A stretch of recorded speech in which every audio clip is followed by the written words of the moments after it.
Hello friends and मेरे प्यारे मित्रों, ध्यान दीजिए। हम लोग चर्चा कर रहे हैं ट्रांसलेशन पर इस समय, और हम लोग पढ़ रहे हैं टेंस। तो टेंस हम लोग कहाँ तक पढ़ चुके हैं? प्रेजेंट का पूरा पार्ट पढ़ लिए और पास्ट का परफेक्ट भी पढ़ लिया, और परफेक्ट में डबल सेंटेंस चल रहा है।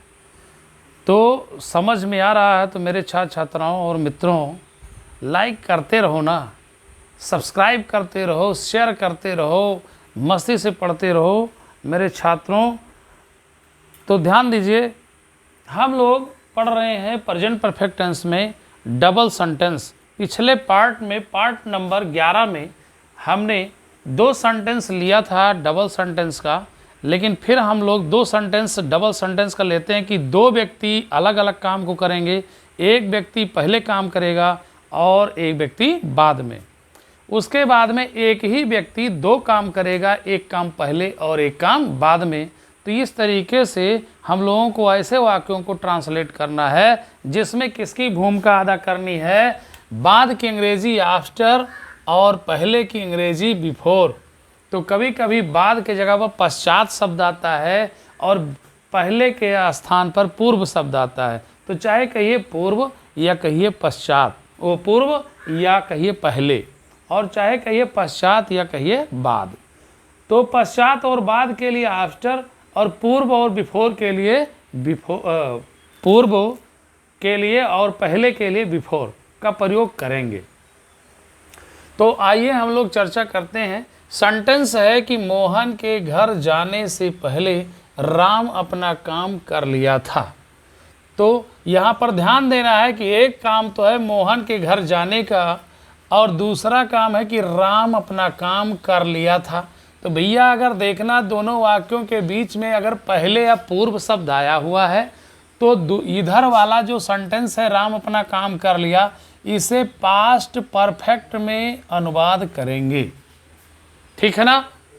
किस टेंस में? पास्ट परफेक्ट में अनुवाद करेंगे। तो दूसरे वाले को, इधर वाले सेंटेंस को पास्ट इंडेफिनिट में अनुवाद करेंगे, लेकिन अंग्रेजी में इधर वाले सेंटेंस को ही पहले ट्रांसलेट करेंगे। तो किसमें करना है? पास्ट परफेक्ट टेंस में। तो लिख लिया आपने कि Ram had done his work, यानी राम के साथ पास्ट परफेक्ट टेंस की सक्रिया हैड, क्रिया का थर्ड फॉर्म डू का डन लिख दिया। तो राम हैड डन, और राम के अनुसार अपने की अंग्रेजी हिज, और कार्य की अंग्रेजी वर्क। तो Ram had done his work, Ram अपना काम कर लिया था। अब पहले की अंग्रेजी लिखेंगे बिफोर। उसके बाद इधर के जो भी कार्य हैं उसको पास्ट इंडेफिनिट में लिखेंगे। तो मोहन के घर जाने से पहले, यानी मोहन घर बाद में गया, तो मोहन घर गया। तो यहाँ पर घर गया, तो मोहन गया की अंग्रेजी सेकंड फॉर्म पास्ट इंडेफिनिट में वेंट कर देंगे गो का, और उसके बाद टू होम लिख देंगे। तो ये ट्रांसलेशन हुआ कि Ram had done his work before Mohan went to home. आया समझ में मेरे प्यारे बच्चों? तो ध्यान देना, अगला सेंटेंस हम लोग ले रहे हैं। यहाँ पर पहले था तो अब बाद ले लेते हैं। सेंटेंस वही लेंगे जिससे आपके समझ में आ जाए। ठीक है? तो यहाँ पर पहले था से पहले, जाने से पहले। अब यहाँ हो गया जाने के बाद। मोहन के घर जाने के बाद, यानी घर पहले पहुँच गया। कौन? मोहन। उसके बाद राम अपना काम किया। तो राम का काम बाद में हुआ। जब बाद शब्द आ गया है तो इधर वाले सेंटेंस को पास्ट इंडेफिनिट में अनुवाद करेंगे, और इधर वाले सेंटेंस को पास्ट परफेक्ट में अनुवाद करेंगे। ये बात समझ में आई होगी आपको। अब ध्यान देना है कि पास्ट इंडेफिनिट में इसे बनाना होगा। तो इंडेफिनिट में बनाएंगे तो राम अपना काम किया। तो राम डिड, डू माने करना और डिड माने किया, पास्ट रूप हो गया, सेकंड फॉर्म हो गया राम डिड, और हिज वर्क है राम अपना काम किया। बाद की अंग्रेजी लगा दिया आफ्टर। अब यहाँ पर हो जाएगा पास्ट परफेक्ट टेंस, मोहन घर गया या मोहन घर जाएगा। तो Mohan had gone to home. अब समझ में आ गया? यहाँ पर क्या था? ये पास्ट परफेक्ट इधर था, पास्ट इंडेफिनिट इधर था, क्योंकि यहाँ पहले था बिफोर लगा था। लेकिन अब आफ्टर लग गया है तो इधर के सेंटेंस को शुरू में जो लिखेंगे वो पास्ट इंडेफिनिट में होगा आफ्टर के पहले, और आफ्टर के बाद वाला क्या होगा, पास्ट परफेक्ट में होगा, जहाँ हैड और क्रिया का थर्ड फॉर्म होगा। चलिए, अब ये हम लोगों को समझ में आया। अगर एक बार में नहीं समझ में आता मेरे प्रिय छात्र छात्रों, तो आप एक से अधिक बार उसे आप देख सकते हैं, स्क्रीनशॉट ले सकते हैं। हाँ, समझ में। अब हम लोग देखेंगे कि यहाँ पर तो दो व्यक्ति थे ना, एक मोहन था एक राम था, लेकिन अब एक ही आदमी दो काम करेगा भैया। तो एक ही आदमी जब दो काम करेगा तो यहाँ पर ध्यान देना, उसे किस तरीके से लिखेंगे। तो पहले जैसे सेंटेंस है, तीसरा नंबर देखिए कि वह काम पूरा करने के बाद बाजार गया। तो वह काम पूरा करने यानी काम पूरा कर लिया तब वह बाजार गया, यानी एक तरफ काम पूरा करता है एक तरफ बाजार जाता, काम दो होता है लेकिन करता कौन है, वह। तो सब्जेक्ट यहाँ पर है वह।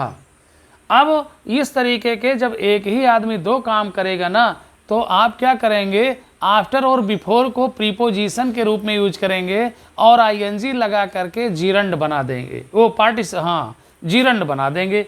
तो प्रीपोजिशन और जीरंड का प्रयोग हो जाएगा, ठीक है ना।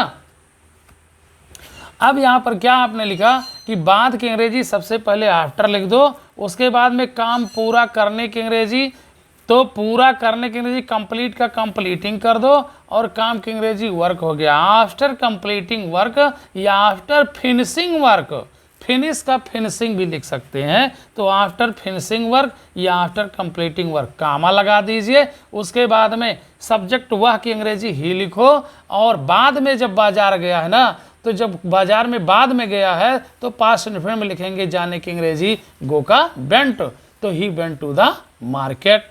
अब अगर पहले गया होता तो वहाँ बिफोर लगाते तो पास्ट परफेक्ट में लिखते, बाद में काम किया है बाजार जाने का तो यह गो का पास्ट बनेगा, यानी सेकंड फॉर्म लिखा जाएगा वेंट। अब दूसरा सेंटेंस हम लोग लेते हैं कि मैं भोजन खाने से पहले अपना पाठ याद कर चुका था। भैया कौन मैं याद कर चुका था, मैं, सब्जेक्ट एक है मैं, और क्या क्या काम किया, एक भोजन खाने का काम किया और एक पाठ याद करने का काम किया। तो पहले तो पाठ याद कर लिया था, तो पाठ याद करने का काम पहले हो गया और भोजन खाने का काम बाद में हो गया। तो पहले की अंग्रेजी सबसे पहले क्या लिख दीजिए, बिफोर लिख दीजिए, और भोजन खाने में आप खाने देख रहे हैं ना, क्रिया में ने ना नी आता है तो क्या हो जाता है, जीरंड, आईएनजी लगाओ ना। तो बिफोर ईटिंग, यहाँ पर बिफोर अब कंजंक्शन का काम नहीं कर रहा है, यहाँ जीरंड के साथ आया तो प्रीपोजिशन बन गया।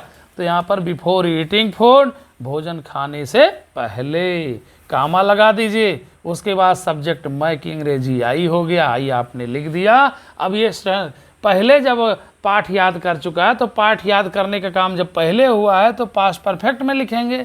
तो यहाँ पर क्या कर देंगे कि आई हैड, लर्न का लर्न थर्ड फॉर्म हो गया, यहाँ पर सहाय क्रिया हैड हो गया, और अपना पाठ माई लेसन हो गया आई के अनुसार। बात समझ में आया होगा कि बिफोर ईटिंग फूड, भोजन खाने से पूर्व या पहले, I had learned my lesson, मैं अपना पाठ याद कर लिया था। तो यहाँ पर एक ही व्यक्ति जब दो काम करते हैं ना, तो क्या करते हैं कि प्रीपोजिशन बना लेते हैं आफ्टर बिफोर को, और क्रिया में आईएनजी जोड़कर जीरंड बना देते हैं, और इस प्रकार जो काम पहले होता है उसे पास्ट परफेक्ट में, और जो काम बाद में होता है उसे पास्ट इंडेफिनिट में लिख देते हैं। तो मैं आशा करता हूँ कि ये चीज़ आपको समझ में आ गया होगा। अब ये टेंस हम लोग का समाप्त कर देंगे और अब पढ़ेंगे पास्ट परफेक्ट कॉन्टिन्यूअस टेंस। यहाँ पर हम लोग अब पढ़ रहे हैं कि पास्ट परफेक्ट कॉन्टिन्यूअस टेंस। अब पास्ट परफेक्ट तो हम लोगों ने सिंगल और डबल पढ़ लिया, तो पढ़ना है पास्ट परफेक्ट कॉन्टिन्यूअस टेंस। तो इसी पार्ट में हम लोग पढ़ेंगे पास्ट परफेक्ट कॉन्टिन्यूअस टेंस। तो पहचान होता है कि जिस हिंदी वाक्य के अंत में रहा था, रही थी, रहे थे के साथ साथ समय भी आ जाए, समय भी दिया हो, तो क्या करेंगे, वो पास्ट परफेक्ट कॉन्टिन्यूअस टेंस हो जाता है। अब स्ट्रक्चर में समझेंगे कि ट्रांसलेशन करने के लिए स्ट्रक्चर कैसे बनेगा। तो अफर्मेटिव सेंटेंस का तो सब्जेक्ट पहले लिख देंगे, उसके बाद helping verb had been, had में बीन जुड़ेगा, और उसके बाद में मेन वर्ब के फर्स्ट फॉर्म में आईएनजी जुड़ेगा, उसके बाद ऑब्जेक्ट लिखेंगे, उसके बाद अगर कोई मान लीजिए प्लेस वगैरह है या अन्य ऑब्जेक्ट है तो उन अदर वर्ड को लिखेंगे, और अंत में समय लिखने से पहले सीन्स फार का प्रयोग करेंगे, फिर समय को लिख देंगे। तो कहने का मतलब है कि समय लिखने से पहले सीन्स फार का प्रयोग करेंगे, दोनों को तो एक साथ करेंगे नहीं। तो यहाँ पर ध्यान देना है कि सीन्स का प्रयोग से के लिए करते हैं जब समय के साथ से आता है, तो जो समय निश्चित होता है, समय का नाम दिया हो, सुबह हो, दोपहर हो, शाम हो, सोमवार हो, मंगलवार हो, या मान लीजिए कोई तारीख हो, 2 बजे हो, 3 बजे हो, यानी फिक्स टाइम जब होता है तो हम सीन्स का प्रयोग कर लेते हैं। और उसके बाद जब समय का नाम ना दिया हुआ हो तो 2 घंटा, 2 दिन, 2 महीना, 2 सप्ताह, 2 वर्ष, 2 घंटे, तो यहाँ पर क्या भैया प्रयोग कर लेंगे से के लिए? फार का प्रयोग कर लेंगे जब समय का नाम नहीं होगा, निश्चित समय होगा। क्लियर?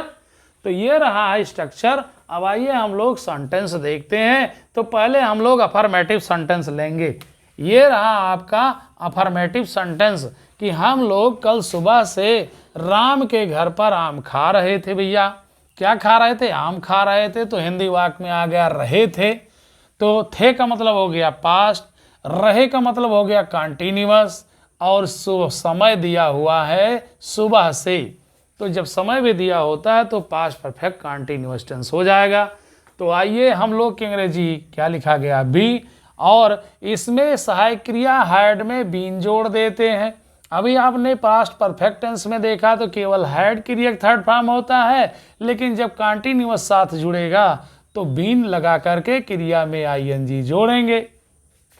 तो we had been eating mango at home, घर पर, किसके घर पर? ऑफ राम, राम के घर पर, एट होम ऑफ राम। और सुबह से है तो सुबह समय का नाम है इसलिए सीन्स लगाएंगे से की अंग्रेजी, उसके बाद मॉर्निंग लिख देंगे।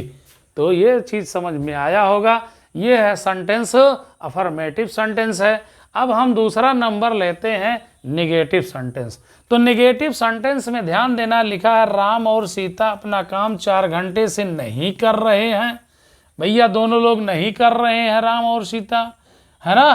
तो यहाँ पर रहे हैं गलत हो गया, यहाँ पर होना चाहिए रहे थे। आया समझ में? क्योंकि पास्ट चल रहा है, पास्ट परफेक्ट कंटीन्यूअस टेंस चल रहा है, इसलिए रहे थे। तो थे हो गया पास्ट और रहे हो गया कंटीन्यूअस, और 4 घंटा समय दिया हुआ है तो यहाँ पर हो गया परफेक्ट का कंटीन्यूअस। तो Ram and Sita had not been doing. अब एक चीज ध्यान देना है, नहीं आया है तो नहीं की अंग्रेजी जो नॉट होता है, जो बीन शब्द लगाते हैं बीन से पहले ही नहीं की अंग्रेजी नॉट लिख देते हैं। ये बिल्कुल ध्यान में रखिए मेरे मित्रों, मेरे छात्र छात्राओं, यहाँ पर ध्यान देना है कि इस टेंस का निगेटिव है तो बीन शब्द से पहले नॉट लगा देना होगा। आया समझ में? तो Ram and Sita had not been doing, कर रहे तो डूइंग हो गया, और अपना काम, तो राम और सीता डबल हो गए, प्लूरल हो गए, तो अपने की अंग्रेजी देयर लिख देंगे, हिज हर नहीं लिखना है, और उसके बाद काम की अंग्रेजी वर्क हो गया। अब बचा है 4 घंटे से, तो यहाँ पर भैया घंटा है, घंटा, मिनट, दिन, महीने, सप्ताह, इसका नाम नहीं दिया गया है तो क्या लगा देंगे? फार से की अंग्रेजी, और 4 घंटे का 4 आवर्स कर देंगे, तो फार 4 आवर्स हो गया। कि Ram and Sita had not been doing their work for 4 hours. आया समझ में? अब आते हैं हम लोग इंट्रोगेटिव एक सेंटेंस ले लेते हैं कि लिखा है क्या है? एक शेर जंगल में हिरणों का 2 महीने से शिकार कर रहा था। तो यहाँ पर क्या से शुरू हो गया? तो कोई दिक्कत नहीं, अगर क्या से शुरू होता है तो इंट्रोगेटिव हो गया, और सब्जेक्ट से पहले केवल ही हैड को लाना है, हैड बीन दोनों शब्द नहीं लेकर के आना है, सब्जेक्ट से पहले केवल हैड लेकर के आना है। तो हैड पहले लिख दीजिए तो क्या की अंग्रेजी पूरी हो गई। उसके बाद में सब्जेक्ट एक शेर है तो लाइन आपने लिख दिया, उसके बाद बीन को आपने लिख दिया, उसके बाद शिकार कर रहा की अंग्रेजी हंट का हंटिंग कर दिया, और किसका शिकार? हिरणों का, तो द डियर कर दिया। अब द डियर यहाँ पर प्लूरल है, डियर्स नहीं लिखा जाता है मेरे छात्रों। यहाँ पर द डियर है तो प्लूरल है, अगर आ डियर होता तो एक हिरन कहा जाता, तो इसलिए द डियर कर दिया गया, डियर्स नहीं लिखते हैं। इन द फॉरेस्ट जंगल में, और फिर उसके बाद में क्या हो गया है कि फॉर 2 मंथ्स यानी 2 महीने से, तो फॉर 2 मंथ्स 2 महीने से, तो had a lion been hunting the deer in the forest for 2 months. और यहाँ पर इंट्रोगेटिव सेंटेंस है तो मार्क भी लगाना नहीं भूलना इंट्रोगेटिव का। ओके, तो ये हम समझ रहे हैं कि हमारे सभी छात्र छात्राओं को बहुत सुंदर ढंग से समझ में आया होगा ये टेंस। अब हम लोग इस पार्ट को ख़त्म करेंगे और टेंस को भी यहीं समाप्त करेंगे। आपका काम है एक्सरसाइज करते रहना। ओके, मिलेंगे फ्यूचर में अगले पार्ट नंबर 13 में। ओके, शेयर सब्सक्राइब करते रहिए मेरे दोस्तों और लाइक करते रहिए। थैंक्स।